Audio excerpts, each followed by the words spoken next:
That's one small step for man, one giant leap for mankind. The British Constitution provides that taxation and representation shall go together. Therefore, women taxpayers are entitled to vote. I have a dream today. Let freedom ring, and if America is to be a great nation, this must become true.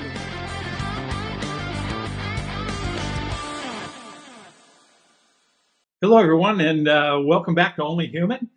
Today we are on episode 37, I believe, and I think it's a really special one for us. Today we've got a guest with us, globally renowned guest, and I'll get to that in just a moment. So we've been talking a lot about leadership, and today we're going to continue that journey, but we're going to look from a perspective of human error. We've talked a little bit about human error in the past. We have a whole series coming up on it, but this might be a nice transitional bridge for us. And to begin, I want to start like we always do with our Blue Threat Proverb of the week. And I think today it's Blue Threat Proverb 32, if I've got that right. And it says, from a moment of error comes a lifetime of regret. From a moment of error comes a lifetime of regret. So, without further ado, I would like to introduce Mr. Elmar Luttar. Elmar is an author. He's a seasoned executive, a businessman. He recently stepped down after a highly successful stint as the president and CEO of Lufthansa Technik Philippines, which is an MRO, a maintenance, repair, and overhaul facility. One of the largest and most successful in the world. So with that, welcome, Elmar, to Only Human Podcast. Thank you so much for joining us. Thank you very much, Tony. That's very kind of you. Yeah, and I got to tell you, my last change of command, I watched yours on, I think it was YouTube or something. It might have been International Business TV. I don't know, but there was a big stage. There were thousands of people there. You literally, if I saw the video right, handed the torch to the new president and CEO, right. Not just like a symbolic torch. It was a real torch. And I was reminded of my last change of command where I walked in, there was nobody in the squadron. I had to ask the janitor where my office was, and there was a letter on a little note on the desk that says, "You've got it now. Good luck." Right. So little difference in changeover processes, but congratulations. On a wonderful stint there. How was that? How did it feel after all the success you've had there to actually step away from it and hand over the torch? Well, that wasn't easy, of course. And Tony, you know us. You have worked with us. You have met the team in Manila. It's fantastic. The Filipinos are really born aircraft maintainers, if you ask me, and I enjoyed massively to work there. I mean, in total, 10 years. And I only recently explored other lines of work, but for the most time, I've tried to be a reasonably good production leader and keep our assets and our passengers safe. And I think you did a wonderful job of that, and it was a distinct pleasure. There's something uniquely family-like about LTPI, and you feel at home from the minute you're there. And of course, for the viewers, Elmar and I have known each other for several years, and we've worked together. In fact, I believe on 3 separate occasions, he brought a team of instructor candidates for our aviation maintenance never events program to the United States for train the trainer programs. And of course, we've been over there several times as well, both myself and Vanessa back in the day. Well, I want to shift directions here because not only is Elmar a highly successful executive, he is recently the author of a wonderful book called Error Traps. Error Traps, subtitled How High-Performing Teams Learn to Avoid Mistakes in Aircraft Maintenance. And I wanted to take just a minute because whenever I get a new book, I always look at the first sentence to see, as a writer myself, I work really hard on that first sentence because I want to suck the reader in. And so I opened this up to look at it, and I just want to read you the first sentence, and then I'm going to follow on and just read you the first couple of paragraphs because that's going to lead us in to the whole discussion we're going to have here today. So right from the introduction, it says, when something goes wrong in aircraft maintenance, the mechanics involved typically go through a terrible time. So from the very beginning, you made this personal. I'm going to continue. They get tested for drugs and are possibly suspended from work. They feel guilty they have let their team down. In extreme cases, they consider resigning or even taking their lives. And when you look at how things go wrong, it's often the familiar pattern. People underestimate how easily mistakes can happen in maintenance and how seemingly small mistakes can result to big damage in aircraft and people. In short, how exposed they are every day. And if you replace the mechanic with a pilot, a planner, a manager from any other field, it's very similar. I think that philosophy that there is a great personal impact on professionals when mistakes are made is inherent all the way through this book. So highly recommend it. It's Air Traps, Elmar Luttar, Advantage Books, and I think it's highly affordable. So please consider going out there and grab that one. It's a semi-technical read, but not really. So Elmar goes into a lot of areas that I think are fascinating and that we're going to expand into the greater audience here today. And I want to start with what you say about design flaws. How does, in the modern world where everything is computer tested and reviewed by the regulator and all these brilliant engineers work on these marvelous pieces of technology, how in the world do design flaws creep into an aircraft? Yes, I take that starting point because it's pretty neutral, and I think it's easy to understand. As you said, all around us, technology is advancing and makes life easier, and in many instances, the technology takes the job up to adapt to the circumstances, and we don't have to think much. Gone are the days when we had those adapters where we had to really be careful in which country we were. And this is all automated now, and we don't think about that. But in aircraft maintenance is different. The whole aircraft design is such an expensive job for such a small market that there's not enough money, not enough resources really to finish a design to an extent which we know from consumer goods or from cars. It's just not possible. And so we have very high design costs for aircraft, upwards of $15 billion for a new model. Which is a very hard business case, and you know that some models even flopped and never paid back their design money.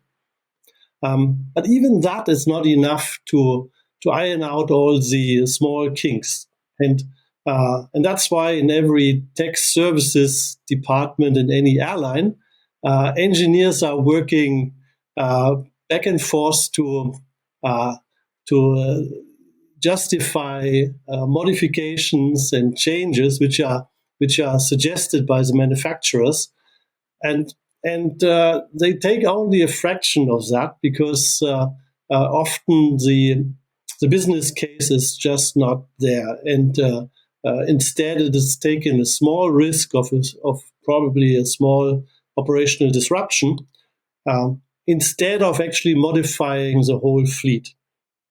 And that pattern leaves us with quite a lot of arrow traps on the aircraft, and at times these things fail, and then you are confronted with a scenario which has been there before. You haven't seen it before, but it was there in the industry. And one of these cases, I make the mother of all arrow traps, which is the closing of the V2500 fan cowl doors. And in that case, happened to my own team back in my time in Europe, and it happens so easily when you don't close those latches really accurately.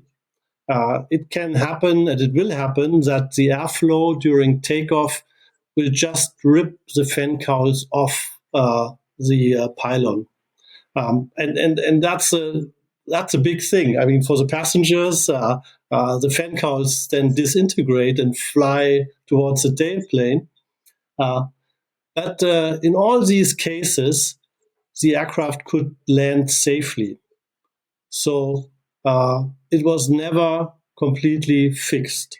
And from the introduction of that engine type in 1992 to the comprehensive fix of that problem in 2018, it happened 26 times, once per year, that the fan cowls disintegrated on takeoff because the latches were not properly closed.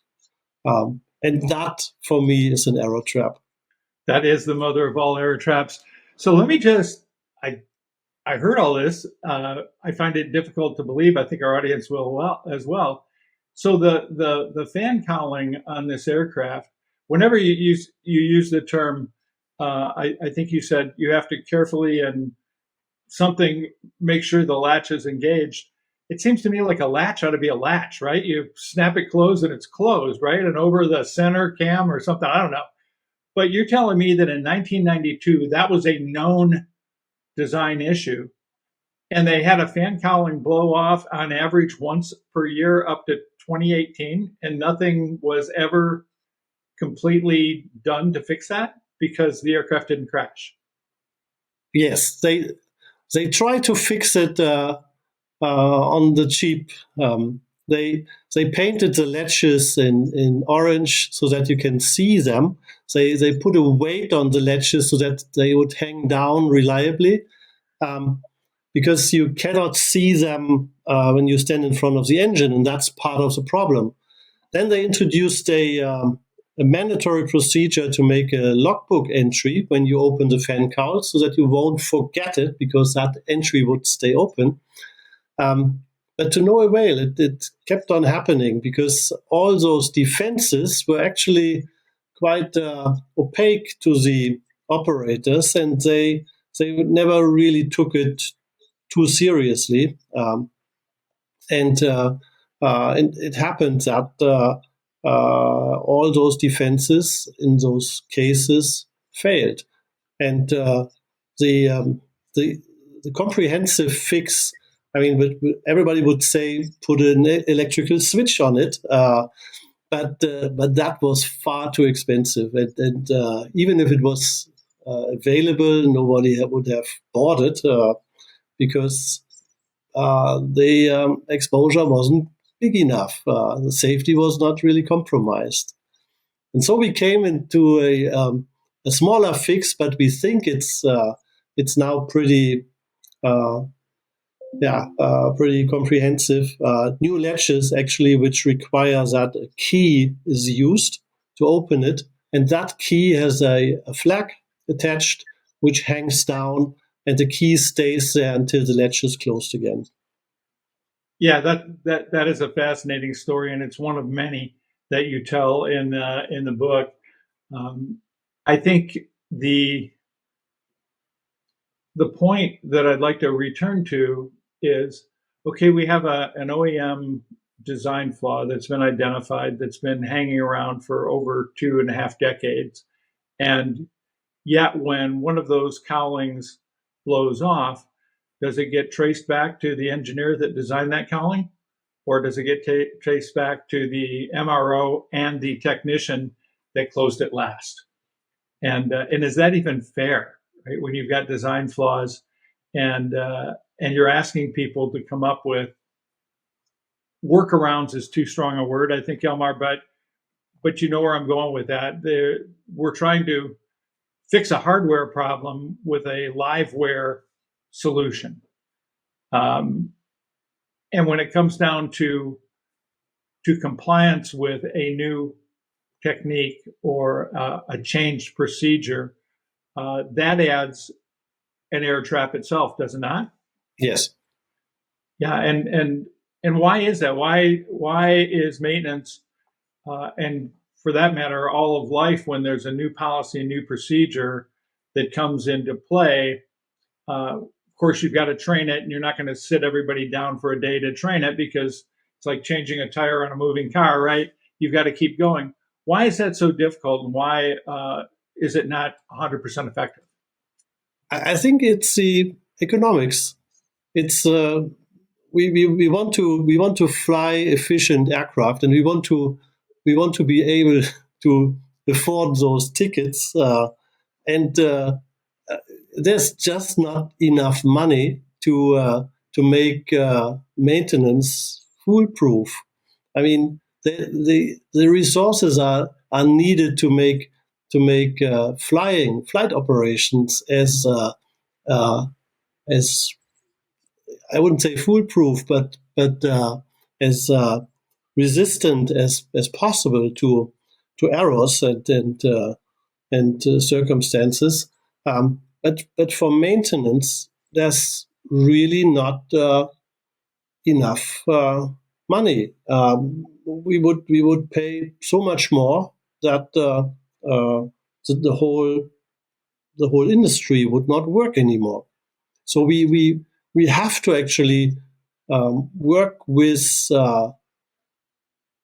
let's say weak maintainability of those systems, which the numbers are just not big enough. We are talking a few hundred per type, maybe a few thousand, and it's not millions like with cars. So there's no way that those investments could be recovered. We have to live with that. I think it's a particular characteristic of aviation as a small market. I think one of the where I'm driving at here, and I think we're leading to it. It comes back to this idea that every technician, every manager, every first line supervisor has to be aware that the real fulcrum is right there with them in that moment, right? And that's the big thing about human error. It's not like you can say, I've been good for 10 years, so I'm going to take a break here today, right? And I want the audience to understand how young a lot of these technicians and supervisors are. So can you just very briefly, Elmar, explain the crew force of professional maintainers you had there at LTPI? How old are they when they come into the industry?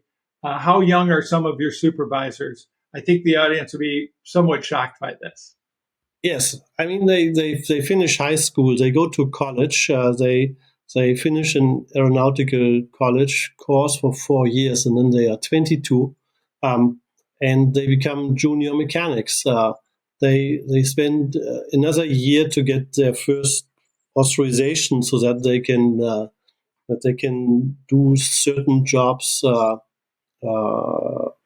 themselves, and they can sign it off before it gets certified by a type-rated inspector. And they work their way through the ranks, but by mid-20, they can actually release an aircraft to service. And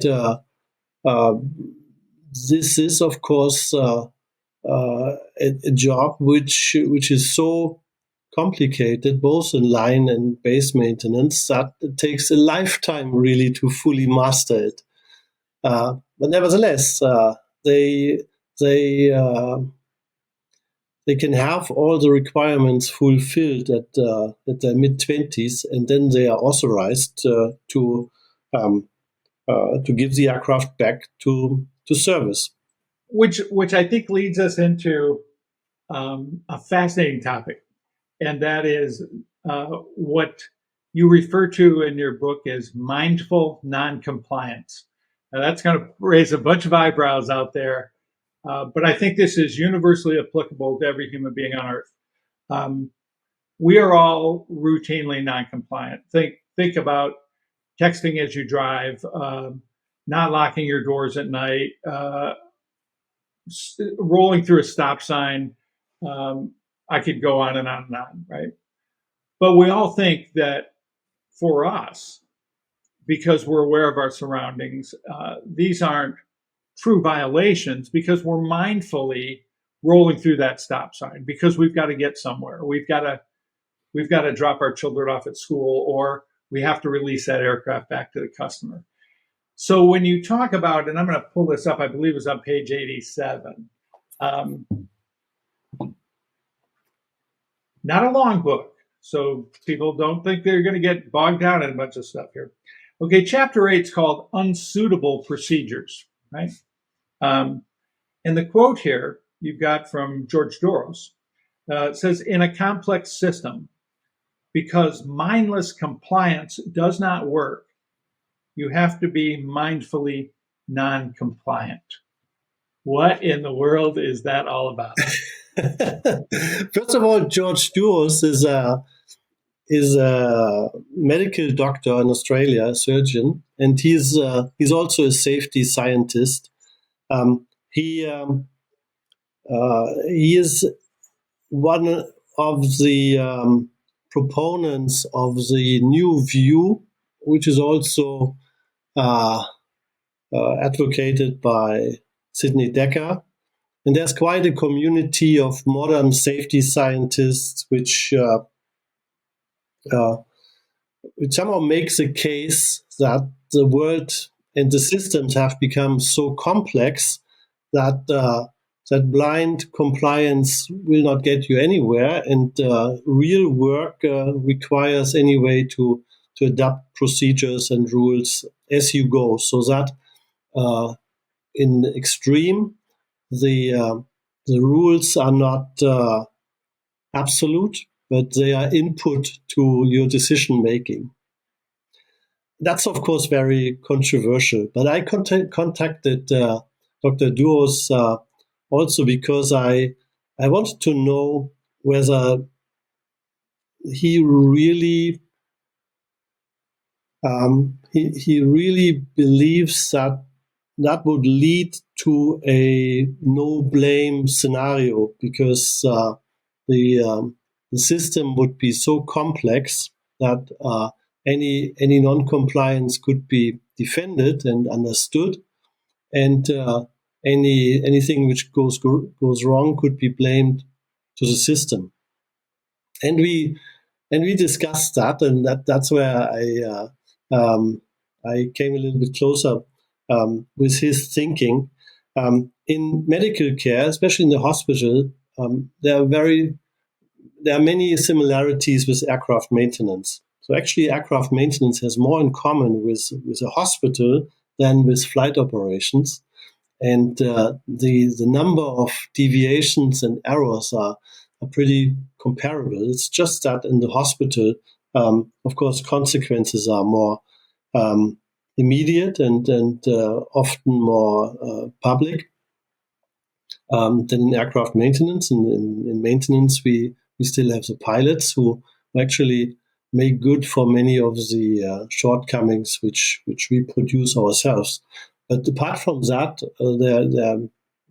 you can compare actually working in a hospital and working in an aircraft hangar. So I think we have the same language here, and we have the same somehow industry constraints, and also medical care is in its specialities too small a market as if it could be somehow made foolproof in operation. So he said that you have to be mindfully non-compliant because blind compliance would just lead to disaster. And you listed already a few examples where we are all adapting the rules, and we are somehow openly or not so openly just interpret what is best in the situation and what would be perhaps the underlying rationale of that rule, and we feel free to adapt that. Actually, I've started a list myself to to be prepared for those examples, because sometimes it's still hard for people to accept that why should we violate procedures? But it is like it is. We are all doing that, and we have to reflect on that. And that discussion is important, because you're also teaching your young mechanics, right? And if you teach them to strictly follow procedures, the moment they will encounter the exceptions, they have questions, right? I think it's. I have several things to respond to there, Elmar. Like always, the first thing I noticed is that when you're saying the people that like Sydney and Dr. Doros and some others that we can name, are part of the new safety movement. That almost means that there's an old safety thing, right? And what's always interesting is the people that define what new is also define what old is, right? And usually the people that are traditionalists, more traditionalists, which I count myself as one, don't bother pushing back against that, right? It has always been the case where rules are bent. Right? I don't know whether we've ever had this discussion, but I'm going to share it with you. So a long time ago, I met a gentleman who was a forest fire fighting company owner. His name was Gene Powers. He owned Hawkins and Powers Aviation, and they had a particularly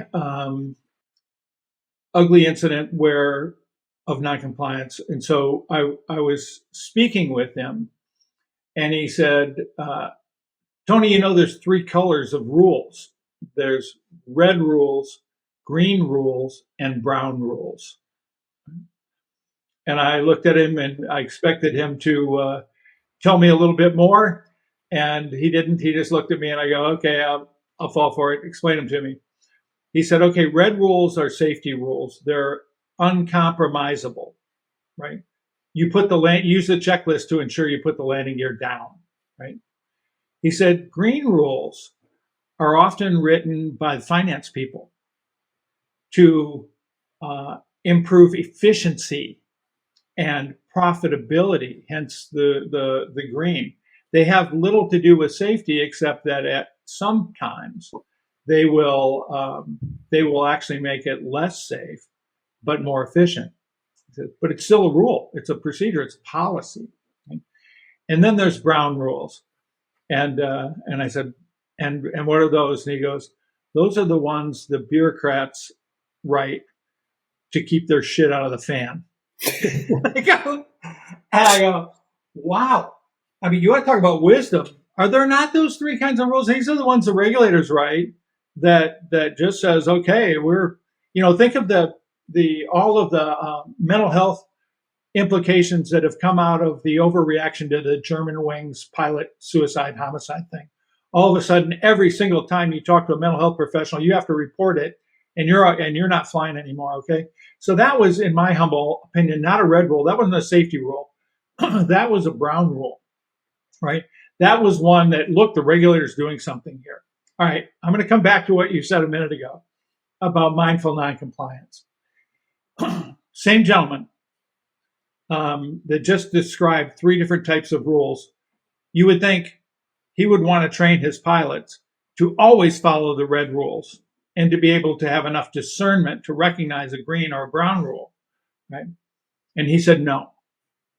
He said when people are out there on the line and they're working and they're fatigued and they are distracted and they're emotionally engaged trying to get a project done before the end of their shift or put the fire out or whatever it is, I don't want them to have to decide, is this a green rule, a brown rule, or a red rule? He goes, they follow every rule here, or they give it to me as their supervisor to get a waiver, to get permission, and to go back to whoever the rule writer is to determine if that rule is really necessary at all. So Gene Powers, who I view in the same wisdom mentorship category as you, Elmar, said, I get it. I get the mindful noncompliance, but I'm not going to allow it. I will take the burden on myself as a supervisor to take that risk and not push it down to a young pilot or a young technician in the midst of the battle. So I kind of stand there, right? You follow the rules or you change them. Right? And this idea that this new avant-garde of safety academics are telling us, no, that's way too brittle, right? Especially in medical doctors. Yeah, I'm really in a hurry to get throughput of all of these patients today. My hands are still clean from the last surgery. I don't really need to wash them right now because I've got to get 2 more surgeries done. Now I'm making that up, but you get my point. I think that when we begin down this slope of allowing young operators, technicians to even contemplate the acceptability of breaking policies or procedures, which in my humble opinion are written with capital P's, right? As George Patton said, there is only one kind of discipline, perfect discipline. Now, what that does is it puts all the burden on the managers, the first line supervisors, the middle managers, all the way up to your level as the president and CEO to define, okay, in my case here at Lufthansa Technik Philippines, would you ever sign something, Elmar, that said, you're no longer required to follow EASA requirement number this, and this? That's inconceivable. But yet are we telling or even hinting at the junior members in our organizations and in our world that it's okay to do so? How would you respond to that? And I apologize for, you knew you were going to get me fired up on that one. First of all, I mean, that traditional view, and I'm sharing that, that has something for it going, right? I mean, aviation is super safe. We used to say you can fly for 17,000 years, but that was based on one fatal accident in 6 million scheduled flights. Now, last year we had just one fatal accident in 75 million scheduled flights. This is unbelievable, and the system is where it is because of this rigidity and because of that traditional thinking, right? Period. Yeah.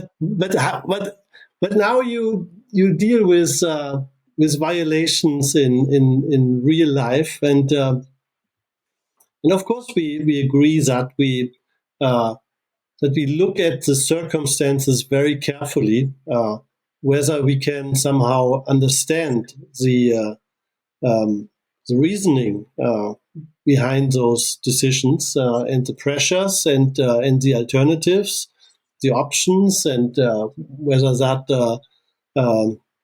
procedure, how to deal with deviations, was feasible in that moment. And I think you would also agree that in many cases we come to the conclusion that we can somehow understand what happened, and we would not punish a person possibly for acting like he or she did in a certain scenario, which was not really foreseen by all our rule book and and time pressure and everything. So I think we still agree that in hindsight we will find those situations where we actually even absolve violations. How do we communicate then to people before something happens? Will that still be enough to say strictly follow procedures? And what I'm offering here is telling people don't break the rules casually. Yes, and which we often refer to as normalized deviance, right? It becomes a workaround. We know it requires X number of people to move an aircraft, but we've moved it safely with X minus 2 for so long. Why don't we always move it with X minus 2, right? Because that allows us to be more efficient, right? That's a green rule, overriding a red rule, right? To go back to Mr. Powers, I think we're in violent agreement on this, but I think there's two things I'd like to toss out here. One is what we've done with this idea of mindful noncompliance, which I get, right? I can wrap my head around it. What we've done is we've taken the burden off of the bureaucrats that need to look carefully and change regulations. Like you said, those service bulletins that are sitting that your maintenance team has forwarded to the manufacturer for years that don't get dealt with because of the economics and all that other stuff. They say, you deal with it. Right? You deal with it down at the MRO. You deal with that 25-year-old that just became a first-line supervisor, right? And that's not fair. In my mind, the regulators and the OEM have a responsibility, and they have the experience, and they have the capability, documented capability, to make the changes necessary. Right? And for reasons you pointed out, economics and others, they don't. I'm going to go one step further and say, while economics plays a role, I think basic obstinance, laziness, you're not the boss of me, I'm the boss of you attitudes from regulators and OEMs.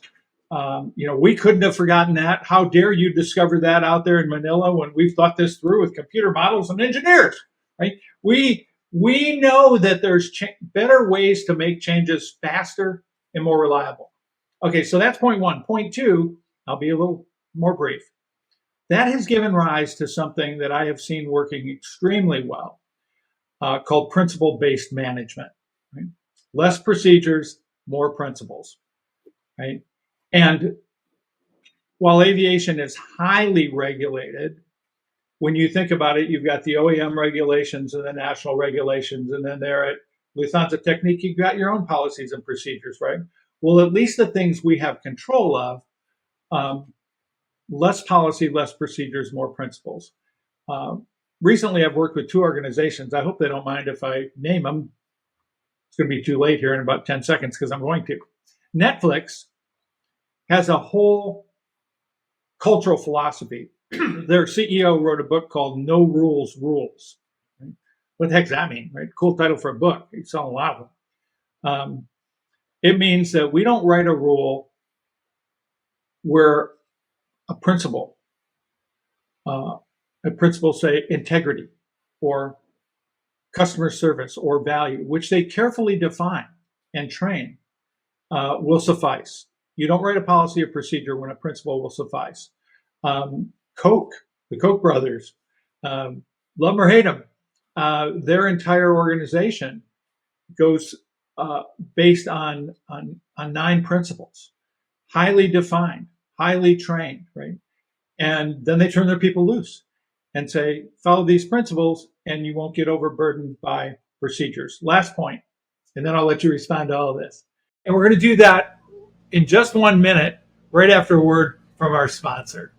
Have you ever finished the latest bestseller on habits or personal performance and asked, yeah, okay, but how?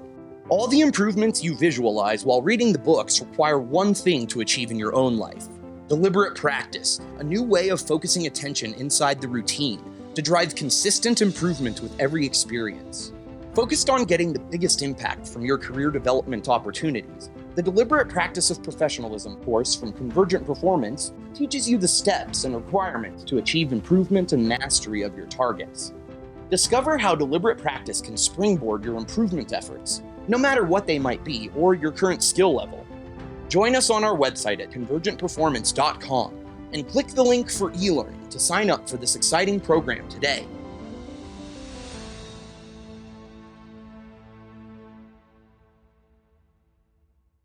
I have a statement in one of my books, I probably stole it from someone, but I can't remember whom, that says, regulation and procedure flows into an ethical vacuum.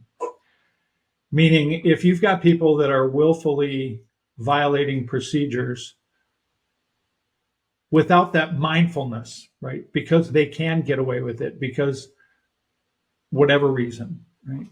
You're going to get the big rules coming in behind it when the event happens, right? So kind of I mentioned German wings and some other things, and we've seen it in aviation as well when there's these high profile accidents, and now the regulator and the OEM is not bashful about writing rules and policies because everybody's looking at them. So all of that wraps into this idea of compliance and mindful non-compliance. So I'll let you, I'll throw that all out at you and let you respond and tell me what you think. Well, I think it's in principle a good idea to rewrite everything and have less specific rules where possible. In that hierarchy of goal rules, process rules, and action rules, push everything further up to process rules and give more discretion to the operators in that situation. I think that's a good idea. But if I look at aviation, I don't think that this is going to happen, right? I mean, the system is successful as per now, and the way we write the procedures and everything is pretty much ingrained in the DNA of the whole system. I think any substantial effort to change that in the direction of more process-oriented goals will be difficult. At least, I think we need something more like a meta rule, which applies to all rules which there are, and which tells us something about compliance and strict compliance and possible adaptations, and in a way that we can also teach that. In German, we have a saying: "There's no rule without exception," right? And this is so common sense that even for all our aviation rules, if a situation comes up where the rule is not designed for, it can call for an exception. And of course, the process you described earlier is the ideal. You referred the thing to your supervisor, and that's probably what will happen most of the time. But sometimes decisions have to be made on the spot, and exceptions have to be somehow recognized. The possibility of exceptions, and for that the operators have to be somehow also aware of the possibility that situations could arise which are not covered by the rules and procedures. And of course, in real emergencies, that can become very likely, right? I mean, and that's the case Sidney Dekker would always bring, that Piper Alpha, where those people who followed the rules died because they did not jump the rig. But also every flight captain has the empowerment to do whatever it takes and to suspend any rule in the overall interest of safety. Yeah, so that idea of a middle rule, I just love that, Elmar, and that exists. I was about to say, but you said it for me. When you say the word emergency, you have opened up all options. You are no longer required to follow. And every flight manual I've ever had, it says everything contained in here is not a substitute for pilot judgment. In an emergency, pilot in command may deviate to safely get the aircraft back on the ground. Now, that's the key word there. And, I preach that until you say the word emergency, you don't have that cover, right? You are expected to follow the rules. One other thought here, and we'll wrap this whole thing up in just a minute because we are kind of running out of sand in the hourglass. But one other thought I have, and it kind of harkens back to the red rules, green rules, and brown rules, is this is complex stuff, right? I think this idea of a middle rule that says, in what situations may you adapt a rule, needs a couple of sideboards. One is you never make that decision alone, right? That decision is discussed with at least one other person that's either at risk or in a supervisory level.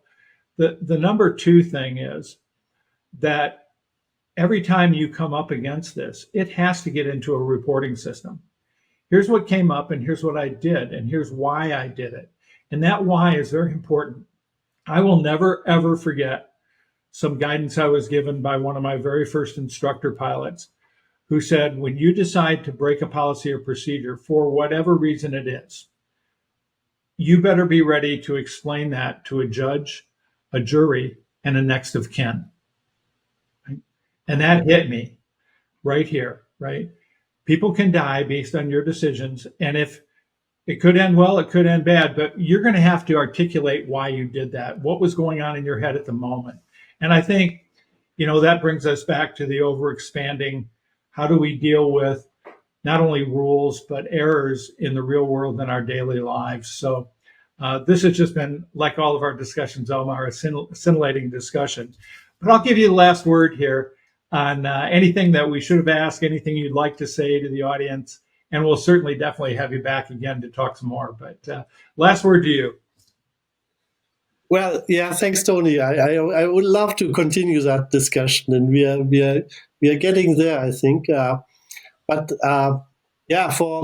for this whole discussion of arrow traps, I'm somehow convinced that this is not only applicable to aircraft maintenance or for medical care, which is very much related in all the safety critical industries, but it's also somehow the theme of our life, right?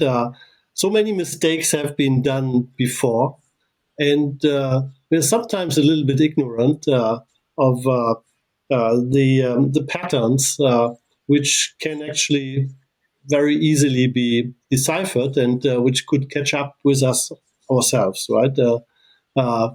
Just an example from management. I always considered it an arrow trap to hire an attractive assistant, because I've heard so many stories of careers ending that way. I